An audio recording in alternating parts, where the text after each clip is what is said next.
So we're going to present actually this presentation together. And I'm Laura Mendoza, and this is Didier Vezinet. And we're going to present the ToFu library that Didier created, and he's going to take over. So hi everyone. So this is our first time here at the EuroSciPy. We're very glad to be here, and we sincerely hope we'll be able to come back regularly. I'm working at CEA, which is a French research institute for mostly nuclear energy and renewable energies, and Laura is working at INRIA, which is also a French research institute mostly for computer science and applied mathematics.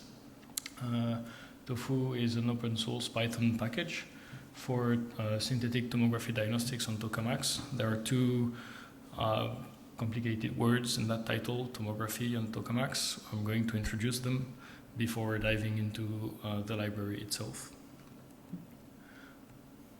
So a little bit of context first. Tokamak.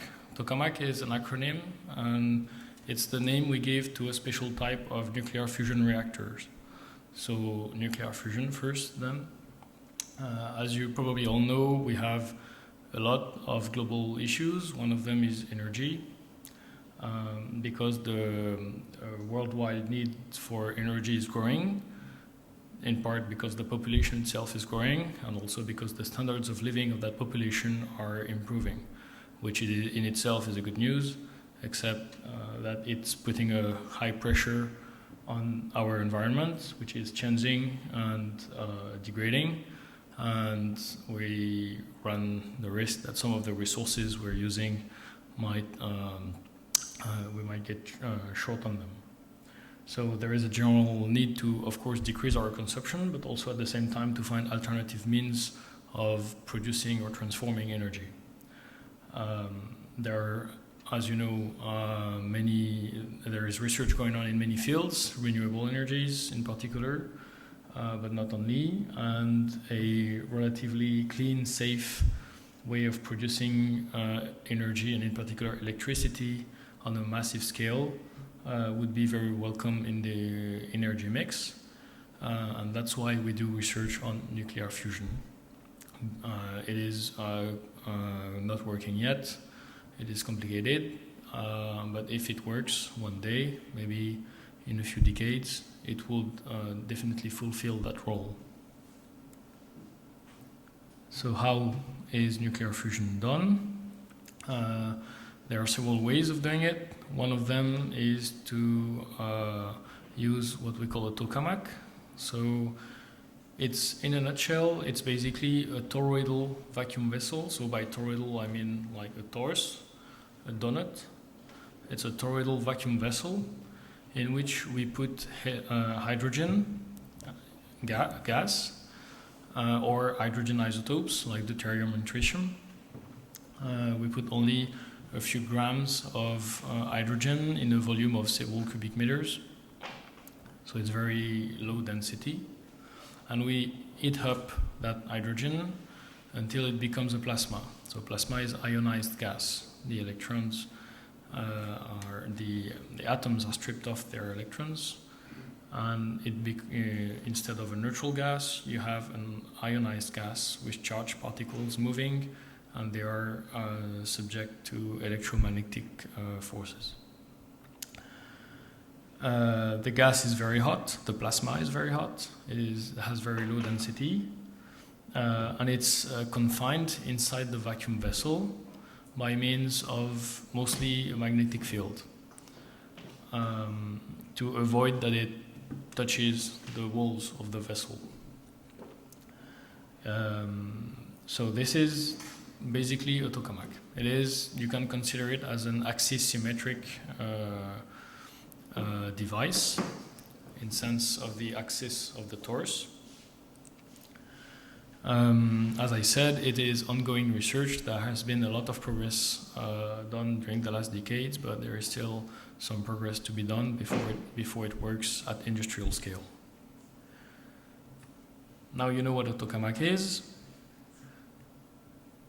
I'm going to introduce tomography diagnostics. So what we call diagnostics in the nuclear fusion community is a set of instruments used to measure plasma quantities. So it can be anything used to take measurements on the plasma for the understanding, control, or optimization of the fusion reaction. It can be, for example, a camera, like a normal camera you have on your phone to observe the plasma. So that we will call this a diagnostic. It's a diagnostic measuring the visible light emitted by the plasma. You can have, diagnostic is a very generic word. It also applies to systems measuring the magnetic field, measuring the plasma temperature, measuring the plasma density, etc., etc. In the framework of this presentation and of ToFu, we're going to focus only on the diagnostics measuring the light emitted by the plasma in various wavelengths. It can be visible light, infrared, ultraviolet, X-ray, etc. Okay. It's basically light that goes through the plasma, which means light for which the plasma is transparent. Okay. So the tokamak, as I said, can be considered very briefly as an axisymmetric device, which means there are two directions preferred. There is, if you take the, can we see the mouse? Yes. So that's a realistic view on a tokamak. It is a CAD file in 3D. And what you see here in yellow is the vacuum chamber itself. This is what we are mostly interested in, because the diagnostics were interested in only measure things inside the vacuum vessel. So we can simplify that geometry as a simple torus represented via two projections, what we call the polyidal projection. This is a slice. This is more or less this. So it's a slice through the torus on a plane that contains the axis of the torus. Okay? And the vacuum vessel in that projection can be represented simply by a 2D polygon. And then, in addition to the vacuum vessel, which is the black line here, you have other closed polygons representing the structural elements which are inside the vacuum vessel. We call them PFCs, which stands for plasma-facing components. It's mostly structural elements inside the vacuum vessel that face the plasma, and their surface can be subject to high heat loads, for example, from the plasma. So that's a polyidal cross-section of the torus, and that's a horizontal view from the top of the tokamak. You see that some of the elements inside the vacuum vessel, like the green ones here at the bottom, are continuous in the toroidal direction. Other elements, like the red one here, only exist in a small toroidal interval, angular interval. So that's the first image you can see from ToFu. It's a simplified 3D representation of a tokamak using either toruses or fractions, toroidal fractions of toruses that can be replicated. You can have several occurrences of them, like you can see here here. So ToFu aims at modeling the geometry of the tokamak so that we can also model the diagnostic, like a camera, for example, and compute what the synthetic signal would be from a plasma simulation and compare it to experimental measurements.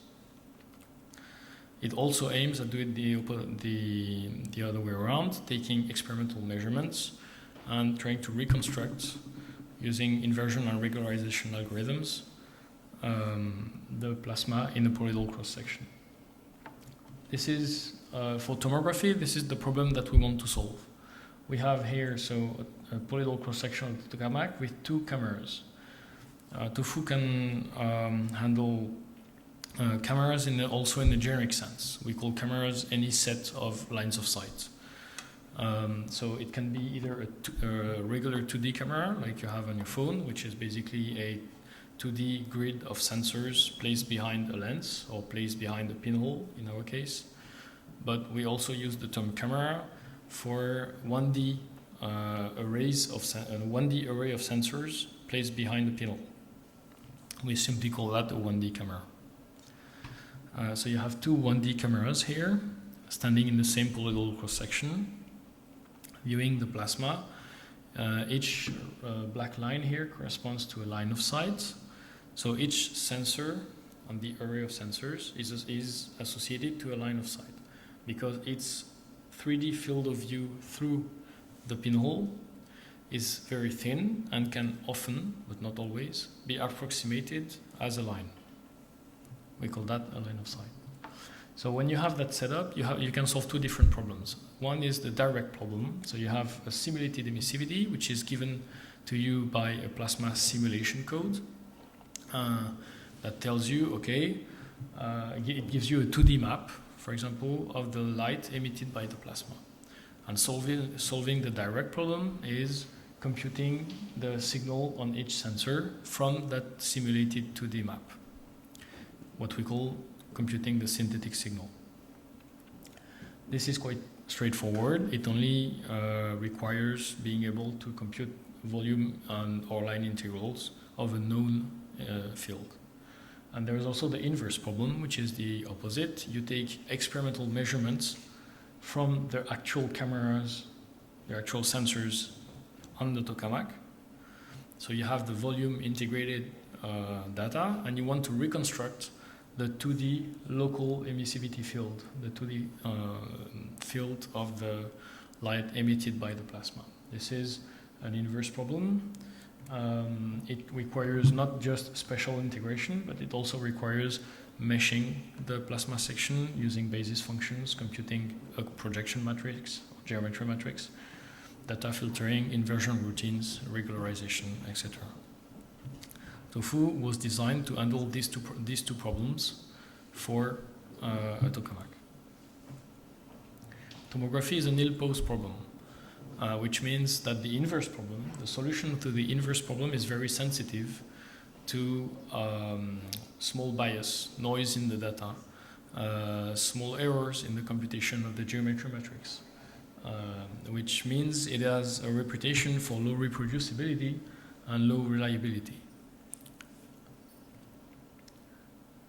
This is where ToFu comes in. So the current state, up to not very long ago, in the fusion community, was that codes used for tomography diagnostics, in particular codes used to perform the inversions, were developed mostly by the physicists in charge of the diagnostic, with usually little programming experience. Historically, most of them were developed in MATLAB or IDL, written from scratch. And the typical, what would typically happen would be that a PhD student would start a code from scratch, just have time to use it, leave, would not have time to document it, and a new student would come in and start again from scratch. So that leaves a lot of black box codes in a lot of institutes. And this is one of the reasons for the reputation of low reproducibility and low reliability. So most of these codes are not distributed, they only have a few users, and only a very few of them are documented. Then this is, of course, as you probably know, a source of waste of resources and a problem for the quality of the science we produce on the long term. That's why we decided to develop ToFu, to fill that role, to develop a common tool for the whole fusion community, to be generic in the sense that it should be geometry independent. You should be able to implement any geometry of any tokamak you would like. It should be portable, that's why we chose Python, optimized, documented, and it should reach, its development should reach the minimum quality standards of the community, which basically means continuous integration unit testing, that kind of stuff, which is not the case for most of the existing codes in that field. You have a few references below there. It was created first in 2014. It's, as I said, open source, deployed. It's now available on Conda and pip. We are the two main developers, but there are a few other occasional contributors. It's on GitHub. Don't hesitate to go and have a look if you're interested. The last release was done like yesterday. The structure of the package, it contains several modules, to each assigned to a specific task. So a full working operational version of that package was first written in 2016, but it was not very user friendly. It was not optimized. So we decided in 2017 to rewrite everything with the experience we had acquired in between. So right now, in the last version, you have the data treatment module, which is operational, and the spatial integration module, which is also operational. The other ones are being refurbished. And now we're going to focus only on the spatial integration module. So as I said, we can model 1D cameras. You have an example here with this. So you have, again, the cross-section here, the horizontal projection here, and this is just giving you for the index of each line of sight. So the lines of sight are the green lines here. For each line of sight, you have the length of that line of sight. So starting from the top here to the bottom, and the red line is the one selected for display. You can model 2D cameras, and you can also select any of the sensors and see the associated line of sight here. This is without reflections, but ToFu also handles basic reflections. You can force the type of reflection you're interested in, or it can be automatically decided from the properties of the elements inside the vacuum vessel. So it can model a simplified 3D geometry of the tokamak, model the 3D geometry of 1D and 2D cameras approximated as a set of lines of sight for now. It can handle basic reflections, compute kinetic signal from any user-defined function, emissivity function. It provides native support for IMAS interfacing, so this is a detail for us here because you probably don't know IMAS, but it's a standard data structure for the fusion community. So it's very useful for the fusion community, but here, not so much. And it provides easy one-liners to provide interactive plots for introspection of the tools of the instances you create. And soon, in the sense that most of this is ongoing or being rewritten or refurbished, it will take into account the finite beam width, not just lines of sight, but the full 3D volume of sight of each sensor. Mesh the plasma, do tomographic inversions, do dust particle trajectory tracking, and so far we're using Matplotlib. We also intend to use PQ graph to accelerate the interactivity of the figures and provide statistical data analysis using pandas. There is a demo, but we will do it only at the end if we have time after the talk. And now Laura is going to follow. So I worked on optimizing the code because the ToFu is supposed to be super interactive. You can do it in your terminal and have directly all the results. So it's really important that it's fast, else nobody was going to want to use it. So the first thing that we wanted to optimize was the ray tracing techniques, which are the underlying algorithm for everything that is the cameras, also for the spatial integration. It's important to know what it is actually you want to know where a ray would land in your device, or if it touch a structure, if it touch the wall of the device, or actually it could be that also it goes all the way off your device if you don't implement everything well, right? So why is it so hard? Because normally if you want to have like a 3D geometry, this is already a lot of elements that you have to represent. So because all the structures here are actually not the totality of all the structures that you can have in a tokamak. Plus, you have small details. I don't know if you can see, but here there are some little elements as well, some little details that of all the structures that can be important in a simulation. So all of this can be really, really heavy and really slow for your simulation. So how can we make this faster?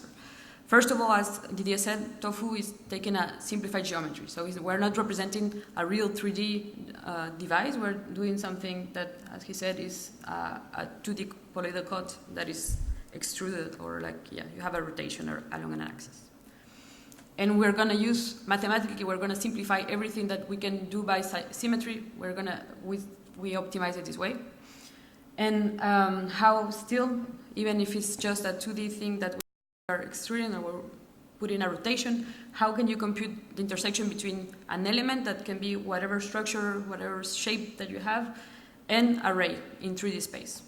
So what we decided to do is to, if you see, for example, a segment, so any structure, so right here is like a really, really simplified vessel or the all-around perimeter, let's say. But if you take one segment of the definition of this segment, of this polygon, sorry, and you take it around the axis, you can see it forms a ribbon or a cone if you truncate it. So this is mathematically it's much easier to compute the intersection between a ray and a cone. This we can do because we know exactly the equation of a cone. It's a point that has a certain radius and a certain height. So the height is z here. And a certain radius that you know is proportional to the height where it is. And a ray is simply a point, is the set of points that have a certain origin and they're going a certain direction. So also pretty easy to write. And if there's a point that is an intersection, is the point that answers to these three equations. So this is quite easy to compute. And at the end, if you want to just compute if you want to do the ray tracing, is computing a set of cone and ray intersections. Oh, sorry, the other way. Yeah. So besides that, how can we make also the code faster in the computer science way? First of all, there were some basic stuff that was not implemented before. For example, to not compute for every structure, but for just the bounding box, because there are some structures that are really low, they're really small, so we don't need to check if they're actually intersecting, because in most cases they're not. So we're just going to compute if the intersection between the bounding box and the ray. Special cases, if you have a ray that is going horizontal or vertical, any kind of special cases that you can have mathematically, this is going to simplify a lot your equations, so you have to treat them outside. And worst case scenario, you have a quadratic equation. So this is pretty easy to solve anyhow, and fast to solve. We pre-computed all the variables. As Didier said, all the core functions are in cython, so this is also applies for this algorithm. And we use a parallelization that cython provides, which is done by using p-range instead of range, so it's quite easy to do. And by the end, so just to show you some results, at the beginning, if you wanted to plot to the camera with a million lines, it used to take over 8 hours and a half, so almost 9 hours to plot this. So no way you're going to plot this and go and take a coffee and come back or the next day. So after we optimize it and with what I just presented, it takes less than 30 seconds. And if you use a parallelization, it would take less than 3 seconds. So this is definitely something that you can run on your machine. So as I said, this is used for the plotting of the cameras, but for the spatial integration. And I just want to say a few words on how we're actually going to do this, or how do we do the spatial integration. Mathematically, you have many forms of approximating an integral. And we provide the user different types of integration that you can do. So it can either be a sum with the midpoint quadrature, which is the basic form of integrating. Or we also use SciPy, Simpson, and Romberg techniques. And also what we coded is the fact that because usually these are really huge simulations and it's going to take a lot of memory, so you might want to, independent of your cases, you might want to optimize either how much memory you're using so you don't have a memory crash, or how often are you calling the function that you want to integrate, because this function is described by the user. The user, as Didier said, is probably a physicist, and maybe he didn't optimize his function, so it might be really slow. So maybe I don't want to call it too often. Or you can say, I'm not sure, I want to do something in between, might work better. So to show you some results, let's focus on the third line first. Originally the code took 18 seconds, and now both the hybrid and the memory call, the calls minimization are taking 4 seconds, so it's much better. The memory optimization is taking much more time, but the reason why we implemented this is because the code can crash these test cases are on my laptop, so they crashes for already 10,000 lines, for the original version. With the memory, it doesn't, and it only takes 6 gigabytes of RAM. And for the hybrid version, it takes a little bit more of RAM, and it runs much faster. But probably if you have a really big test case, you're going to use memory. So this is the reason why we implemented it. So what's next? What's remaining? So we talked about this, about the geometry, but still all of these modules we haven't really talked about. So. Well, Didier mentioned a little bit faster what we are going to do next. For the geometry, we have to pass from a simplification of the line of sight, because this is a simplification, and actually take into account a volume. Handle more advanced techniques for reflections. I'm going to go a little bit fast, but meshing and basis functions, having a faster computation for the geometric matrix, more diverse inversion and realization methods for the inverse problem, and other things. And what's my next big task is to modelize a 2D polynomial plane, because for the moment it's done with a Cartesian mesh, which is really simple, easy to do, but most plasma codes have more advanced meshes and more precise meshes, and so we want to move to something like that. Maybe using other type of basis functions. For the moment you have B-splines, but maybe we can see into something else and use the mathematical state of the art to see what can we do better and more precise. So I think we have still time for the demo. We're just in time. Oh, okay. If you have questions, or if you prefer to have a look at the So thank you.